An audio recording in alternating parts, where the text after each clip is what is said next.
Been a while since I've done one of these. Been a little over 2 years. I don't even remember if I had an opening spiel that I delivered. So here's the premise. I like superhero movies. I haven't seen all of them. So I thought it would be fun to make a list of all the superhero movies over the last 20 some years that I didn't get around to seeing and watch them and see what I think. It turned out to be a fairly bad idea because it seems like all the superhero movies I skipped for good reason.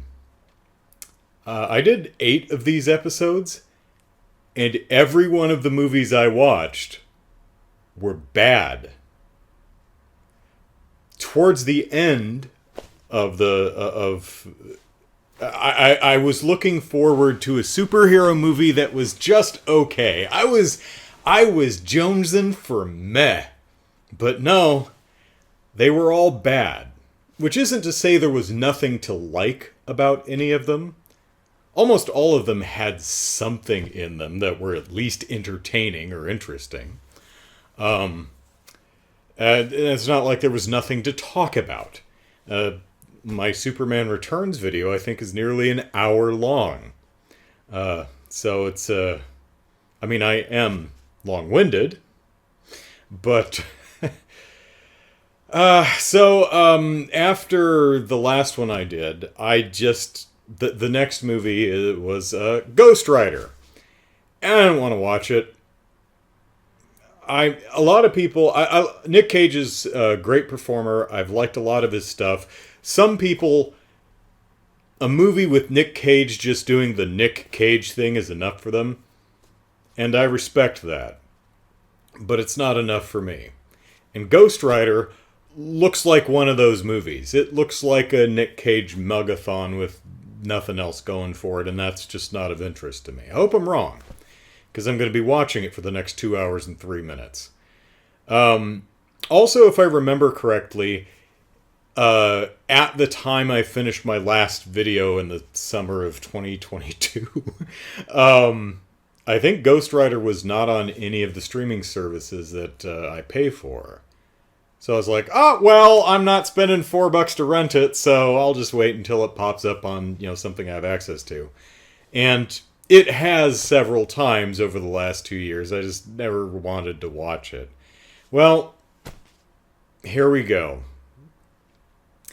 Johnny Blaze is a world-renowned daredevil by day, but at night he becomes the Ghost Rider of Marvel Comics legend, the Devil's Bounty Hunter. He is charged with finding evil souls on Earth and bringing them to hell. Yeah, that sounds like Ghost Rider. Oh, Sam Elliott's in this. That's nice. Well, I mean, I hope it's good. I hope I missed out when I skipped this almost 20 years ago.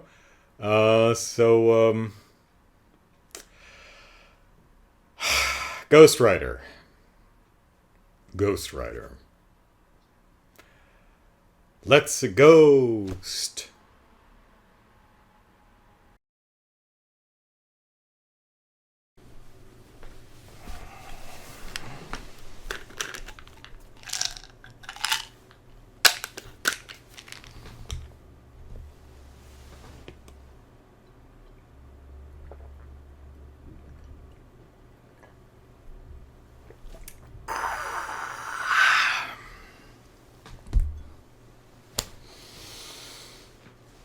Yeah, it's bad. It's very bad. Exceedingly bad. When I absorbed the marketing for this film back in 2007, whenever it came out, I was correct to go, nah. 2 years ago, when I did the last review in this series, and I looked at Ghost Rider was next, and I went, nah, for 2 some years, I was right. It's not fun being right all the time. Well, that's not true. I mean, it would be fun being right if I was right about fun things, but I'm right about terrible things. And I'm wrong about good things. So, yeah. But let's not be negative. No negative Nellies allowed here, by gum.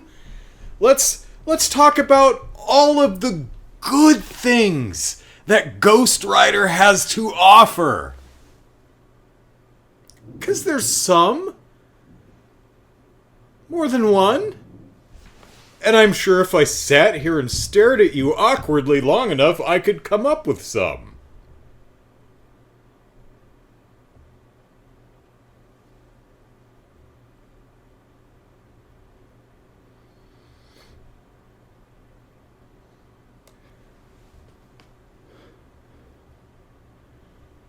Skeleton that's on fire riding a motorcycle and swinging a chain, whether on top of waterfall or not, is inherently visually cool. I mean, that's just badass.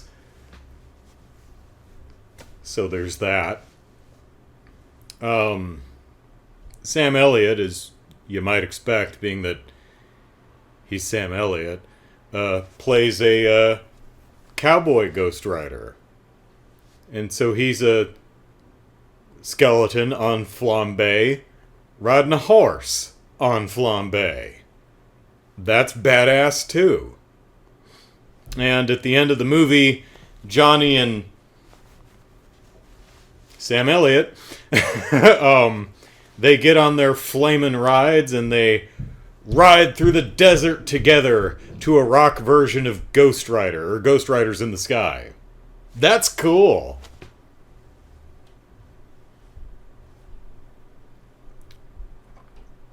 I like that when the Ghost Rider rides around ghostly, he lights everything on fire and melts everything and things explode to a degree that's entertainingly obnoxious. And I particularly like the fact that the movie does take the time to stop and luxuriate in the carnage left in the wake of the Ghost Rider simply moving through our world. He drives down the street and he leaves a melted track in the middle of the asphalt. The car windows and storefront window glasses are all melted and shattered. It just leaves a whole damn mess, right? It's not just, oh, neat, like you saw Back to the Future, right? You know how the DeLorean hits 88 miles an hour and then it goes back to the future or back to the past, wherever the hell it's going, and it leaves a flaming trail? That flame trail doesn't seem to really, it's an optical effect usually, but it doesn't seem to actually harm anything, right? No, the Ghost Rider actually lights crap on fire and melts stuff and just causes a lot of damage. And I kind of like that the film acknowledges that. There's also a genuinely funny bit at the end of the movie where the Ghost Riders are riding around and they're riding through the desert and there's a lizard sitting on top of a skull or something and they ride past it and it just goes into a skeleton and falls over. That was pretty great. I liked that. That was funny. Poor lizard.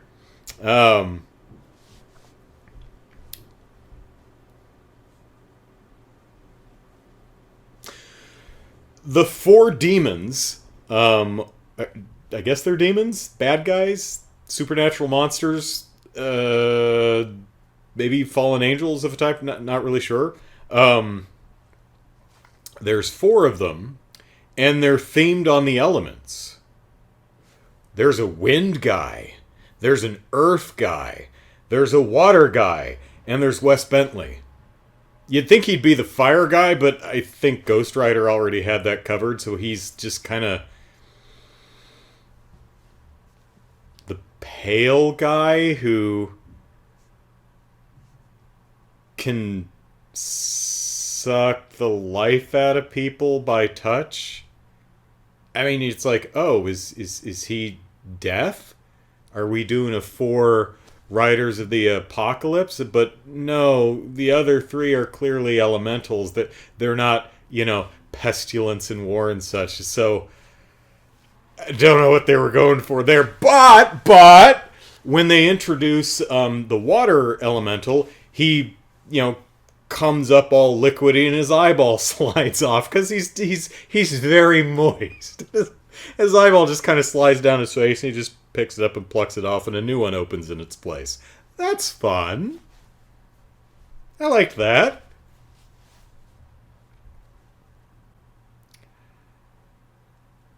Rebel Wilson has a cameo as a bystander. She gets mugged and Ghost Rider saves her and slaps the mugger and does the penitent stare and so the next day she's being interviewed and Rebel Wilson was funny.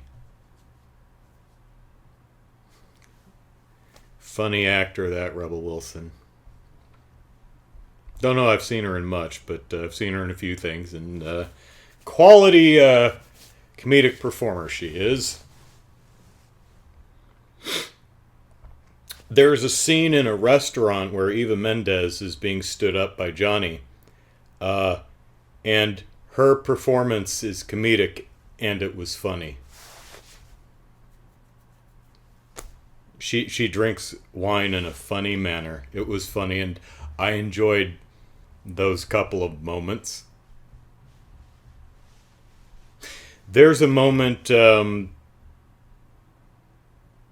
where part of the setup is Johnny and Roxy are teenage lovers and supernatural shenanigans happen and Johnny leaves and it literally leaves her to us. Oh, we're gonna run away together. Meet me back by our shaggin' tree and we're gonna tomorrow and we're gonna ride off into the sunset together. Well, things happen, makes a deal with the devil, his father dies, all kinds of supernatural shenanigans, so he ditches her.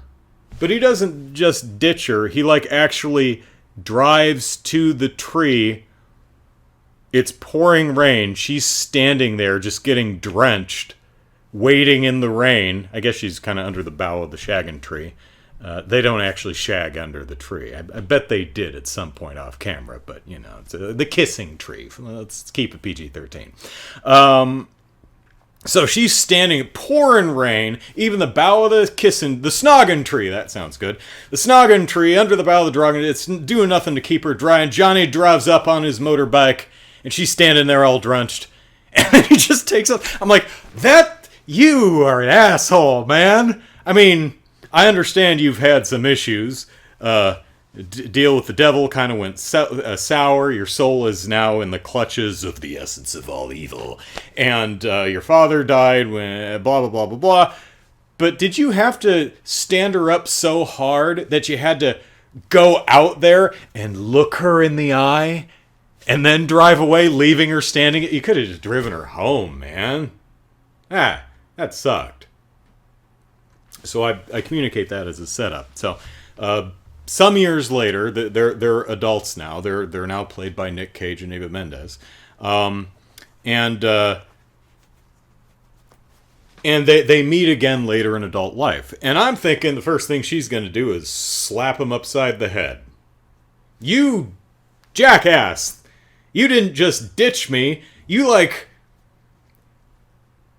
rubbed my face in it. Right? Like a potty trained puppy, or a puppy that's not potty trained. You grab him and you look what you did. You grabbed me by the back of my head and you stuffed my face in the fact that you're ditching me. You are cruel. But she doesn't do that. She says, you know what? It's okay, man. We were kids. We were 17. Your father just died. You got scared and you ran. Bad choice. It hurt. But we were kids.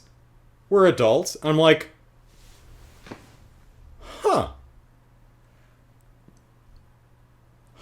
That's really mature of her. I don't think I'd have that in me. Well done. That was quite magnanimous of her. Um, there's a couple little offhanded visual things that are never explained but are just kind of funny. Uh, Johnny Blaze drinks jelly beans out of a martini glass. And it's something he routinely... He's like, hey, you want some jellies? Should I pour you a martini glass of jellies? It's like, no, man, no. Eva Mendes is, waiting in the restaurant, getting verschnookered on wine. And she takes a magic 8-ball, which I guess she had on her, and goes, shaky, shaky, shaky, shaky, shaky. And puts it away. We never see what it actually says. I guess she just brought that to dinner. It's just something because she's a reporter, she's out on location. Whoever she works for put her up in a hotel.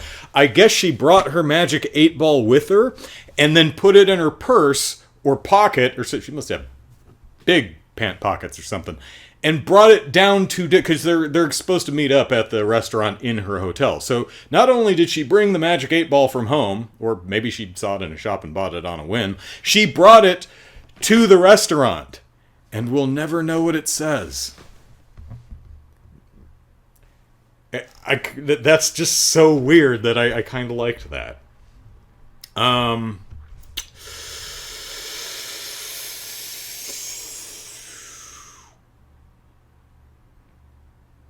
That might be it. Am I selling the movie and am I making it sound good? Because I'm being positive, man. I'm focusing on the good stuff.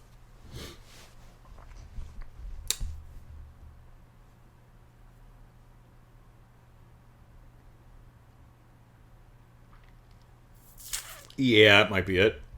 The movie is not just bad, it's boring, and it's like embarrassing a lot of the times. Like, you see a lot of the costuming and the character design and the direction, and not just the character direction, but the photographer, director, the DP stuff. You know how they're the cinematography, like the choices they make, the editing. A lot of this stuff is just so bad. It like made me uncomfortable. I'm gonna get to the end of the film. I'm gonna see the credits going by. I'm gonna look at the names of real people. I'm gonna go like, oh man, I'm so sorry. That's a rough break. Oh yeah. I think one of the biggest problems I had with the movie is I was having trouble figuring out what the hell was going on. Now, the main MacGuffin of the movie is a contract. We gotta get the contract. The bad guys want the contract. That would be bad. So we want the good guys to keep the contract away from them. It's a MacGuffin. It doesn't really matter, I guess. But I genuinely have no idea what the story is. It starts out with a narration from Sam Elliott, who, has got one of those voices where it can, read the phone book, and you're like, yes, that is compelling as all heck. So he's trying to give some history of, like, ghost writing.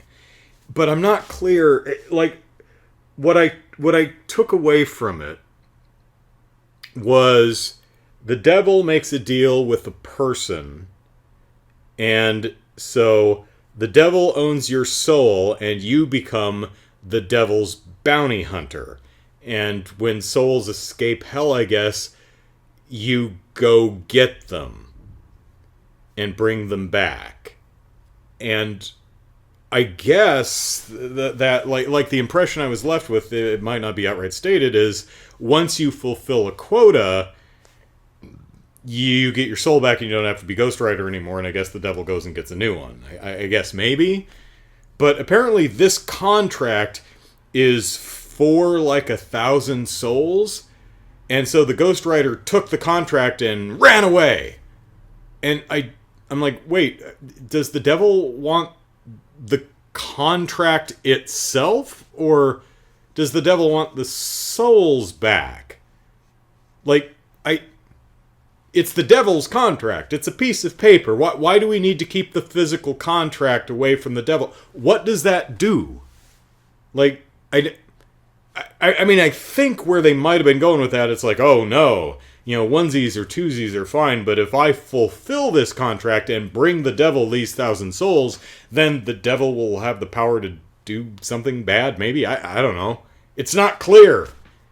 Like the souls are the important things, not the actual contract. But it seems like the contract is... I don't know. I couldn't figure out throughout the entire movie, and maybe that's on me for not paying close enough attention. But the movie, I don't think a lot of the folks making the movie... Oh boy, this is going to sound rude and mean. Let me put this as delicately as possible.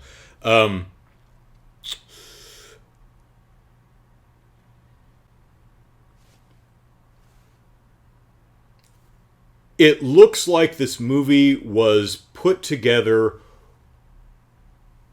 without the expected amount of care. Now that could be laziness or incompetence, but it could also easily be executive meddling. It could be just did not have time. It's like, we've got 3 days to shoot this, go, go, go, kind of thing. I don't know. I'm sure everyone who worked on it is a lovely person. I know making movies is hard. Couldn't do better myself. But here are some of the problems.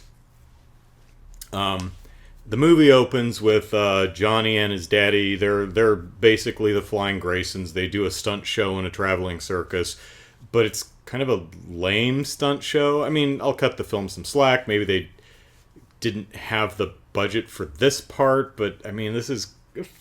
they've got some huge set pieces.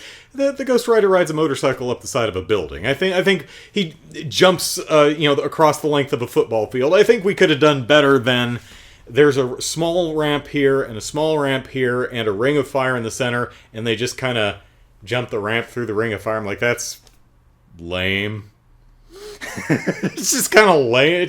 It's presented like it's supposed to be a big, these death-defying things. It's like, if the camera showed the audience, they're like, big deal. That would be something, but it's presented like it's this big thing, and it just doesn't look that way.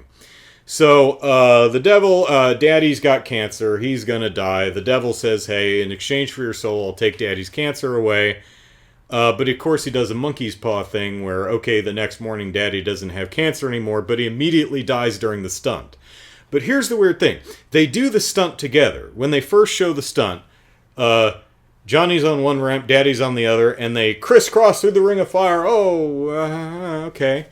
But Johnny's not there the second day for no reason? Did we not get into the part of is it something we build up to and we just didn't get there yet? What?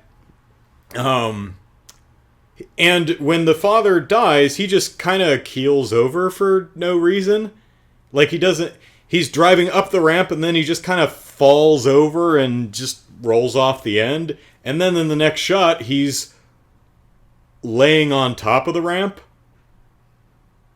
Not sure which ramp. Did he make it to the other side? I mean, it looks clearly like he just kind of fell over and rolled off the end of the ramp, but now he's laying on the ramp.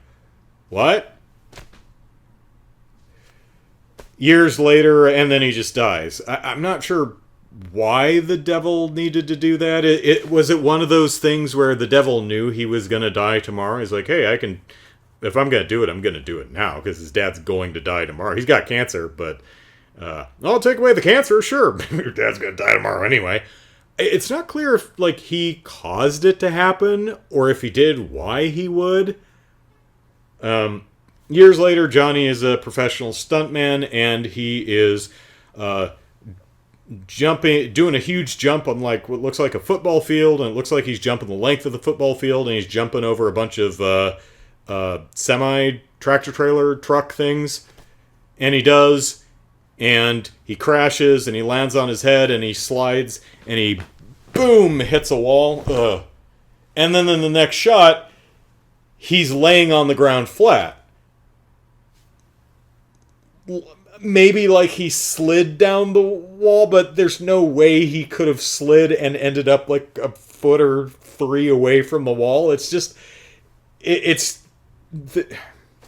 like by itself, it's not that big a deal, but the movie is just chock full of that stuff. That adds up. Individually, it's not a big deal. It doesn't matter. But when it's nothing but that kind of stuff, it just adds up. You're like, wait, what? And then then they're like, oh, we're going to do an insane jump. I'm going to jump over a bunch of cars the length of a football field. Oh, no, Johnny, you almost died the last one. You could, like, at least remove the cars. I'm like, cars? Cars? He just jumped over tractor trailers, the big 18-wheeler cab things. What? Why do we care about cars? What?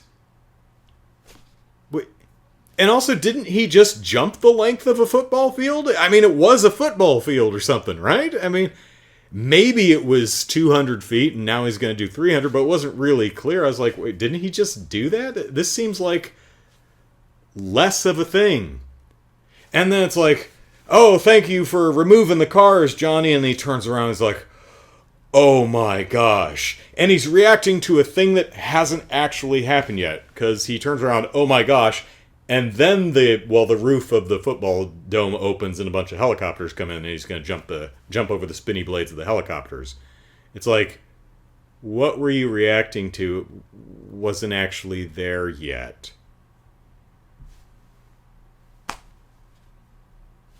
None of the character motivations make any sense. I have no idea what his crew is all about.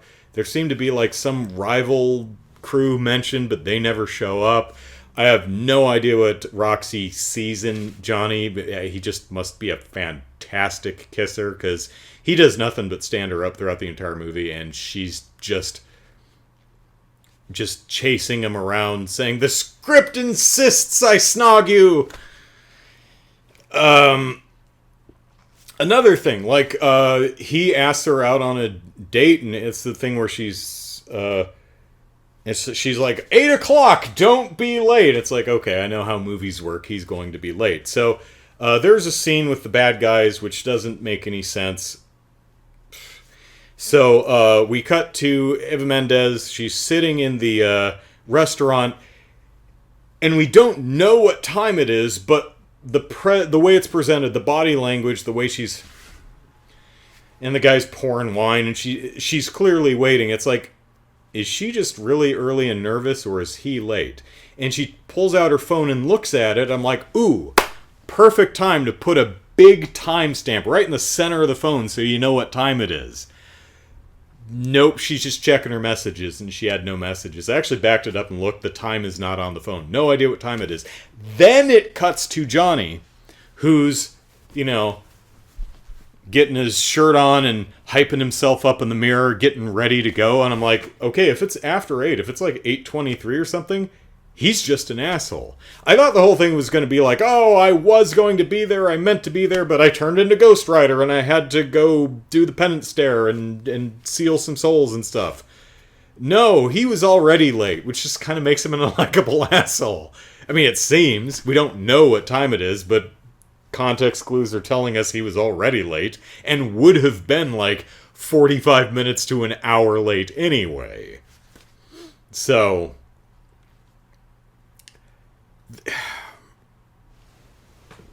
25 minutes, that's enough. This movie is bad in almost every way. The dialogue is bad. The effects are... Some of the effects are fine, but a lot of the design choices are just really terrible.